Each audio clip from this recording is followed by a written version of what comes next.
समय पहले की बात है। भारत की धरती पर ऐसे अनगिनत कहानियाँ बिखरी हुई हैं जिन्हें सुनते सुनते मन नींद की ओर खिंचने लगता है। आज हम एक ऐसे ही समय की यात्रा पर चलेंगे, धीरे धीरे कदम दर कदम, जैसे कोई लंबी नदी बहती चली जाती है। कहा जाता है कि गंगा नदी का जल केवल नदी का जल ही नहीं बल्कि अनगिनत सभ्यताओं की यादों को अपने साथ बहाता आया है। हजार साल पहले लोग इसकी धार के किनारे बसे। उन्होंने छोटे छोटे घर बनाए, मिट्टी के दीप जलाए और जीवन को सरलता से जिया।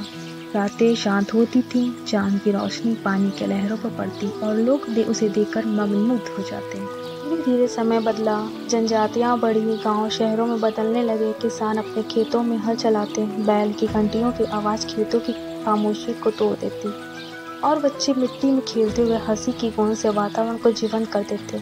इतिहास हमें बताता है कि जीवन हमेशा संघर्ष और शांति के बीच झूलता रहा। कभी युद्ध की आहट गूंजी तो कभी संतों की वाणी ने लोगों को सुकून दिया। बुद्ध की वाणी जो राजगृह और सारनाथ की गलियों में गूंजती थी, आज भी उतनी ही शांत प्रतीत होती है।